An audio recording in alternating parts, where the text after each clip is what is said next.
Vamos falar de um assunto hoje que preocupa tanta gente, que é a diabetes. Para a gente começar, eu queria saber se diabetes é genético. Meu pai teve, eu vou ter. Você pode ter, né? Então a maioria dos casos são diabetes tipo 2, são 80%, 90% dos casos, e esse é um tipo de diabetes que sim, é genético. Então em famílias que existem casos de pacientes diabéticos, a gente tem que estar sempre fazendo exames preventivos. Lembrando, Rose, que hoje existem exames que ficam positivos até 5 anos antes do indivíduo ter o diabetes propriamente dito. Então a prevenção nesse caso ainda é o melhor tratamento. E se manter magra? Quais cuidados para a gente evitar de ter uma pré-diabetes ou até uma diabetes? O cuidado que você teria da mesma forma que se você não tivesse a genética, né? Então ter uma boa alimentação, atividade física, pelo menos 3 vezes por semana, nível de estresse sob controle, né? Ou seja, né? Ter uma vida regrada, uma vida boa, que isso protege você de ter diabetes e outras doenças também que vêm nesse conjunto. A gente sabe que a ciência está muito adiantada, muito avançada, e hoje a gente pode conviver com a diabetes e ter uma vida normal. Eu sei que você tem no seu consultório, assim, algumas coisas que facilitam a vida dos seus pacientes. Eu trouxe algumas coisas aqui para você ver, só para mostrar para as pessoas, então, né? Antigamente você tomava insulina com uma seringa. Você tinha que ficar se picando 2 vezes né? por dia, isso. Hoje em dia nós temos canetas, né, que aplicam essa insulina com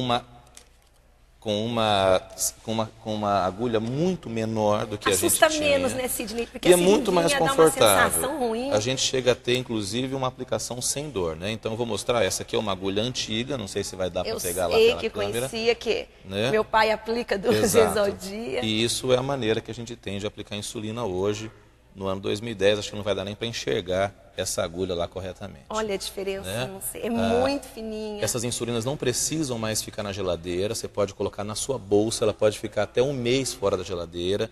Então, para viajar, para você poder curtir outras insulinas, essas insulinas não causam um efeito tão danoso no organismo quanto aquelas insulinas antigas que eram de porco, de boi. Então, muita coisa, né, Rose, mudou. Nós temos aparelhos que a gente implanta nesse indivíduo, que é esse aparelho aqui que se chama CGMS. Você falou que isso aqui é uma coisa bem atual, Isso né? é uma coisa muito recente, né? Um aparelho que você fica com ele, igual aquele aparelhinho de pressão que você vai no cardiologista e vai para casa com ele. Isso é um aparelho de glicose, que você vai para casa com ele, ele mede a sua glicose por 24 horas, até 3 dias seguidos. Depois você transmite os dados para o computador e consegue, através dos gráficos, né, saber qual horário que a tua glicose sobe mais, qual horário que você tem mais problema. Se é de manhã, se é à tarde. Exatamente. Né? Sem contar que nós temos hoje também aparelhos, né, capazes de medir a glicemia. A gente tem modelos menores, modelos maiores.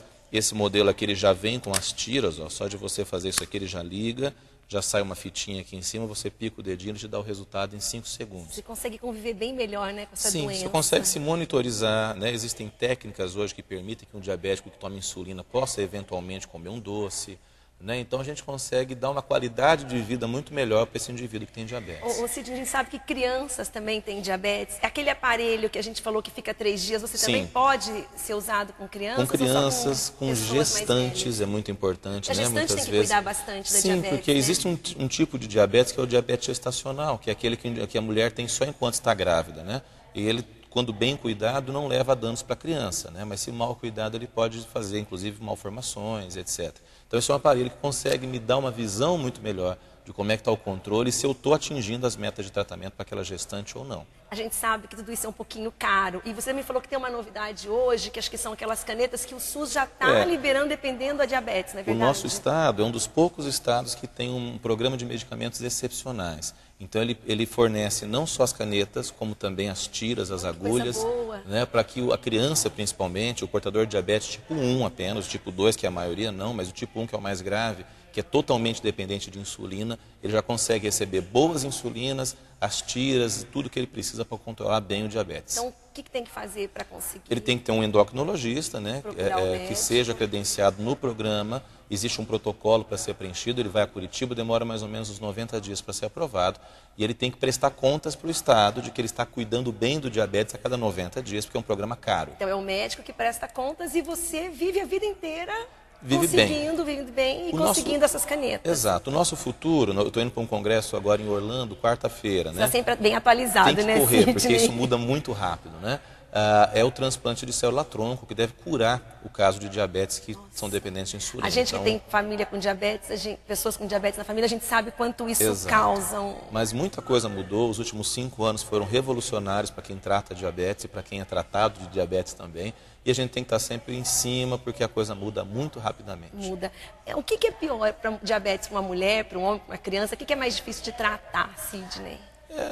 Eu falo que assim, geralmente os homens são mais resistentes um pouco, as mulheres cuidam um pouco melhor dessa saúde, né? Mas é muito individual isso, viu, Rose? Eu acho que tem que ter uma boa parceria médico-paciente, né? O médico tem que deixar muito claro para o paciente quais são os objetivos do tratamento, que tratar o diabetes, na verdade, é cuidar da própria vida. Então, quando você tem essa boa parceria com o seu médico, né, eu acho que fica mais fácil você tratar dessa doença, que tem várias facetas. Bom, eu queria te agradecer, boa viagem no Congresso. Muito obrigado, muito obrigado. Vir aqui na estreia do Ver Mais. Não, eu quero te desejar sucesso nesse programa, né? Muito obrigado por ter sido o primeiro, né, Rose?